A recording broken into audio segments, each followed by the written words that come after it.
Okay, at each meeting of our Toastmasters Club, we will try to include a workshop, a skill development workshop, for our students, for the participants to learn something like the leadership or any speaking skills from a very experienced Toastmasters.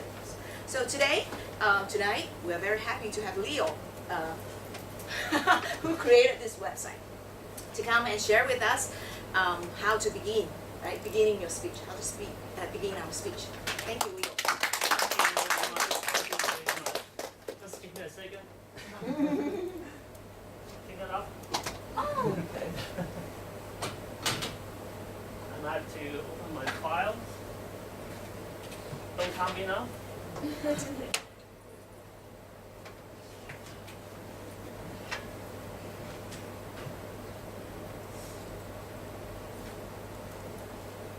Oh, yes.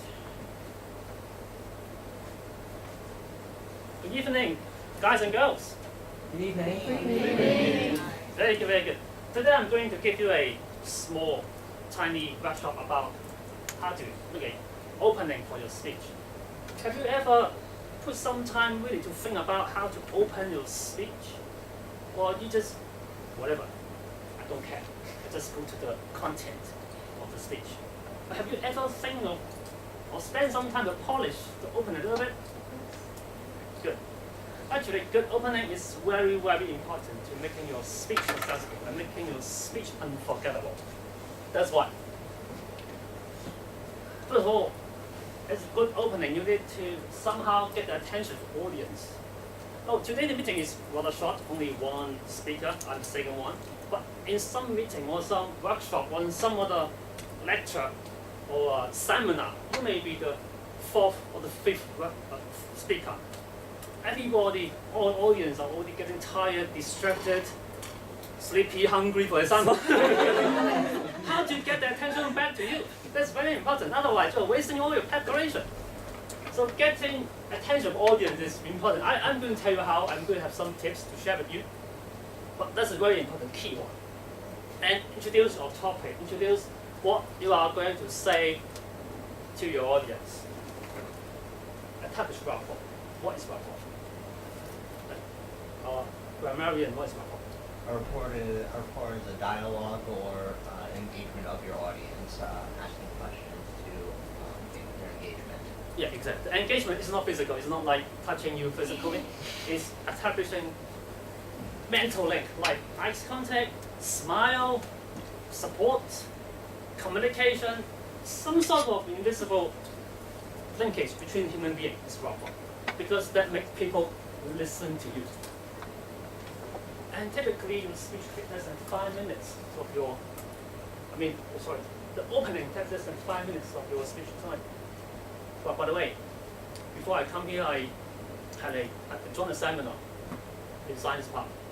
The seminar is supposed to be 1 hour, and the speaker spent 15 minutes introducing himself, which is totally irrelevant to the content of what he is trying to say. So he breaks this rule. He's introducing himself way too long, which is irrelevant to what he's trying to say. And this is a very big example. Don't do that. Now, so how to get all these right? Here is how. There are some opening techniques that I would like to share with you or discuss with you, and you can try to adopt some of those in your future speech. The first thing is very simple, just state the importance of your topic. Tell the audience why they have to listen to you. Example, I'm going to tell you how to retire early before you're 50. But that's compelling, right? People like me, working people, yes. That's very serious. For graduates like you, maybe I can say, listen to me, I can tell you how to make your first $1 million for your bank account. Yes, that's for graduates, it's also very attractive, right? So this is something that, of course, in your speech, you don't really have to tell them how to make that $1 million, but somehow if you can relate to that, make your topic sounds very important to your audience. That's really capture their attention. Next one, make a sparkling statement. A statement just somewhat controversial, somewhat make people think, and make it loud make it very strong. Physically and mentally wake up your audience to listen to you. And this example, smoking kills. More Americans died each year than were killed in a battle during World War II and Vietnam War together. Is that true? Check that. I doubt it. Maybe, yeah, we got it. Well, okay. So maybe another example would be saying 60% of divorces are related to money. That's also another very staggering statement for you guys to consider. Arouse, suspense of curiosity. Try to say something that make your audience curious, make your audience think what you are trying to say, and get them interested, so then they try to follow you, follow the logic of your speech. A few years ago, I have done something like that. I started a speech by saying, "Hi, this beautiful lady. I know your son, although your son has not been born yet." This sound crazy, right? How can I know her son without her son being born? So it makes the audience try to understand what I'm trying to say. Of course, I make my sense in my speech, but in the beginning, it's create a lot of curiosity and suspense, and then try to capture the attention of everyone. Tell a story. I think Winston has done a very good example in his speech. He tells a story about procrastination. Procrastination. Sorry about that. Yeah. About his story on procrastination. Yeah. That's very good, especially when you are telling a story related to the topic and relate to the speaker himself.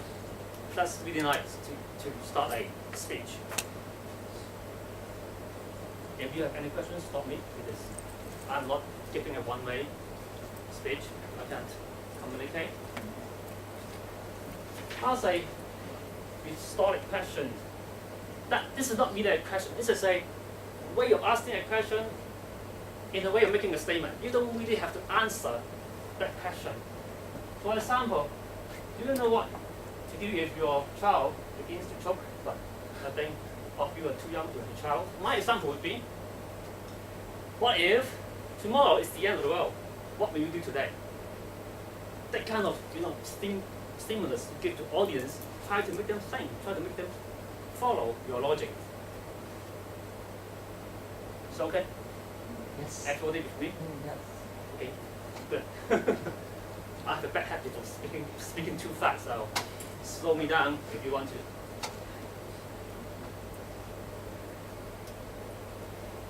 Begin with quotation. The quotation can be borrowed from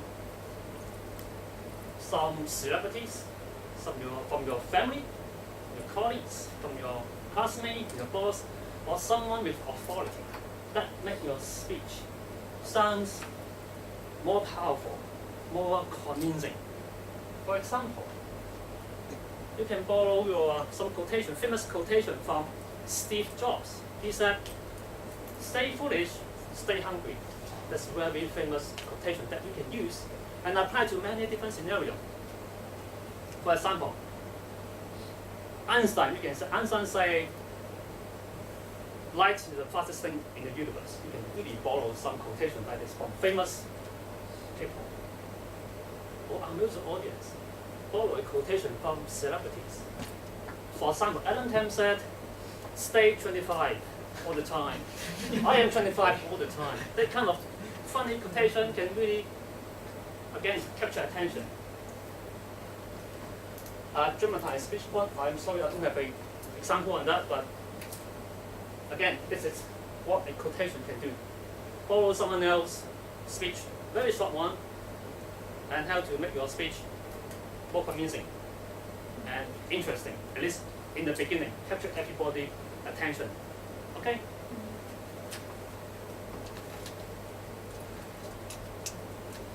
Or refer to an occasion, a common occasion. For example, like if I want to, like for this room, everybody come here for Toastmasters.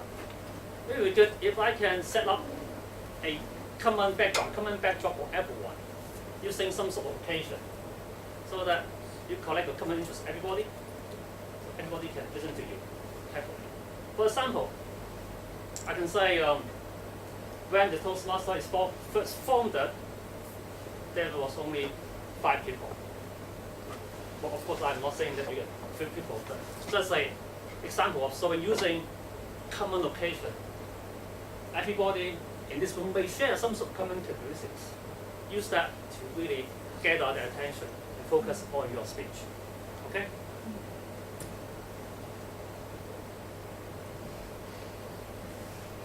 Other techniques.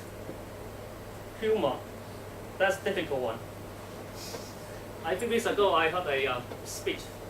I think it's quite humorous and easy to do. He said, there's a strong correlation between dating and heart attack. According to some expert, well, let me rephrase. It goes like this. According to some expert, there's a strong correlation between dating and heart attack. And that expert is me. That's great. It's really, people laugh and go, are you really serious? Of course, his speech really somehow relates to heart attack, and then use a humorous way to start it. Another famous example is from a politician. A former UK Prime Minister, Margaret. Once maybe you guys are too young, but I can tell you her story. One time he was visiting some countries, maybe Australia, I guess. When she visiting Australia, there's many people protesting against her of some foreign policy thing, I forget which one. When she got into Parliament, she tried to deliver a speech. She said something like that. Thank you for all your thoughtful arrangement and noisy demonstration. The whole Parliament ended up laughing loud. So she's very skillful. She really laughed with everybody, create some relaxation, humor, and at the same time he's telling you, I am aware of what is going outside. So this is very skillful politician. And picking humor in the beginning of the speech and deliver the message. Very good example. But so actually studying with humor is difficult. It really takes you a lot of skill, experience, and mental capacity for that. Not easy. That one is easier. Audience participation. For example, you can start your speech by asking a real question, doing some very short quiz, even a very short game to start with. That warm up everyone, get everybody involved in. For example, last time I heard that, last time in a competition, someone really do a very short game in the beginning that had everybody involved in. And she also delivered some gift for the winner. That game only lasts for like 30 seconds, good enough. Ideal timing for using a game to make everybody participate, and then she can go on for his speech, for her speech. Demonstration, someone likes singing, someone can play magic, someone also play kung fu on the stage as demonstration. That happened before, I see all this. Referring to a historical event, I think that technique is similar to using a communication. Using historical events also make everybody focus on the same thing, on certain historical event to try to elaborate from that on. And that's the importance of, that's the functions of using a historical event. Okay. Opening to avoid. Avoid acknowledging amount of preparation.